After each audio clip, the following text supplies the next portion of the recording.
cipratan air untuk sang macan Asia yang sedang tertidur. Ya, betul. Macan Asia yang tertidur. Kiranya begitulah dunia memandang negara kita Indonesia. Bukan tanpa alasan, bukan sebuah sanjungan, namun sebuah metafora yang mengartikan bahwa dunia mengakui Indonesia sebagai negara yang memiliki potensi yang sangat besar. Namun dalam kenyataannya, Indonesia masih nyaman terlelap dalam tidurnya. Menjadi sebuah negara yang maju adalah impian setiap bangsa yang berdaulat. Begitu pula dengan negara kepulauan terbesar di dunia ini. Setidaknya ada dua aspek general yang menjadi indikator sebuah negara diklasifikasikan sebagai negara yang maju. Yang pertama adalah sumber daya alamnya, dan yang kedua sudah pasti sumber daya manusianya. Maka dari itu, mari kita bahas beberapa fakta menarik tentang dua aspek tersebut di Indonesia, serta saya mengajak Anda semua untuk sedikit merenungi makna tersirat dari istilah macan Asia yang tertidur. 76 tahun sudah Bung Karno membacakan bait-bait proklamasi. 76 tahun merupakan waktu yang cukup bagi sebuah negara berdaulat untuk membenahi urusan internalnya dalam rangka mencapai taraf di atas rata-rata. Kendati demikian, sudahkah kita merasakan perubahan positif yang terjadi di negara kita? Ataukah yang kita rasakan justru malah sebaliknya?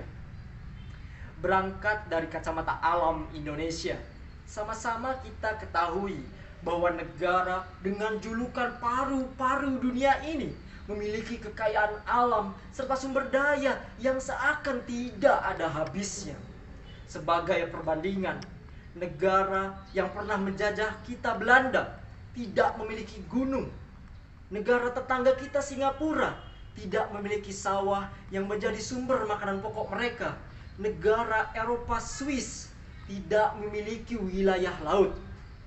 Sementara di Nusantara, kita memiliki semuanya. Kita memiliki gunung-gunung yang menjulang tinggi. Kita memiliki hamparan laut yang luas, serta garis pantai yang sangat panjang. Sungguh sangat mengagumkan potensi yang dimiliki oleh negara ini. Namun yang memprihatinkan adalah ketika sumber daya alam sudah baik, tidak dibarengi dengan sumber daya manusia yang inovatif.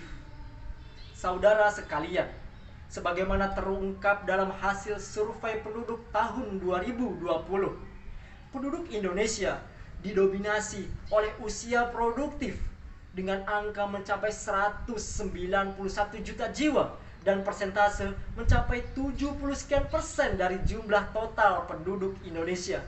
Sepertinya angka tersebut sudah bisa menggambarkan betapa besarnya potensi yang dimiliki para pribumi kita.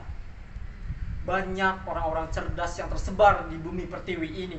Banyak orang-orang berbakat yang memiliki impian besar untuk negara tercintanya. Namun yang jadi masalah adalah hanya sedikit dari mereka yang muncul ke pemurkaan. Fenomena ini terjadi karena kurangnya perhatian, kurangnya dukungan nominal maupun verbal, serta tidak adanya kepedulian yang membuat mereka memutuskan untuk mengurungkan ide-ide cemerlangnya. Lantas jika sudah begini, siapa yang harus disalahkan? Haruskah kita menyalahkan pemerintah? Haruskah kita menyalahkan sistem yang berlaku di negeri ini? Ataukah kita harus mencari pelaku yang bertanggung jawab atas polemik yang terjadi? Tindakan-tindakan saling menyalahkan bukanlah solusi yang tepat akan masalah yang sedang kita hadapi. Justru hal tersebut akan menimbulkan keterpurukan bangsa akibat ego masing-masing negara. Sekarang kita ganti pertanyaan mengapa bangsa ini belum maju dengan siapa yang harus memajukan bangsa ini. Pohon beringin yang sekarang terlihat besar pastilah memiliki masa di mana ia tumbuh dari kecil. Jika kita ingin keluar dari masalah yang kompleks ini, haruslah dimulai dari langkah-langkah yang kecil. Pertukaran pelajar antar negara, pemberdayaan sumber daya alam oleh pribumi kita, serta peningkatan angka melek huruf masyarakat adalah solusi yang tepat atas masalah yang sedang kita hadapi. Karena sejatinya, perubahan yang besar pastilah dimulai dengan membenahi yang kecil terlebih dahulu. Segala elemen masyarakat harus punya peran krusial dalam segala aspek. Kita sebagai manusia berakal yang mengakui Indonesia sebagai tanah air juga harus turut terlibat di dalamnya. Perdamaian, persatuan, kepedulian terhadap masa depan bangsa adalah aksi nyata yang bisa dilakukan oleh segala kalangan masyarakat. Tentunya untuk kalian, generasi muda, generasi yang digadang-gadang sebagai masa depan bangsa, yang digadang-gadang sebagai ujung tombak masa depan negara, kalian yang menonton video ini, tidakkah kalian sadari bahwa kitalah orang-orang yang akan memimpin negara kita di masa depan? Entah berapa tahun lagi beban tanggung jawab itu akan kita pikul. Jangan gunakan masa mudamu untuk bersantai seperti pensiunan pegawai.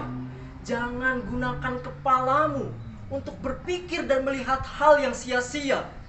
Jangan gunakan kedua jempolmu untuk melakukan hal-hal yang tidak ada gunanya.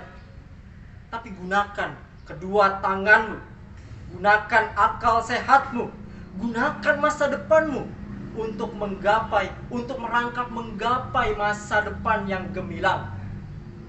Saudara-saudara, perasaan acuh tak acuh adalah tindakan yang tidak bisa dibenarkan.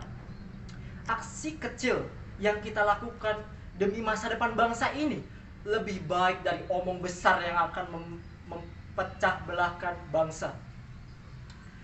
Jangan tanyakan apa yang negara berikan kepadamu, tapi tanyakan kepada dirimu apa yang telah engkau berikan pada negara ini.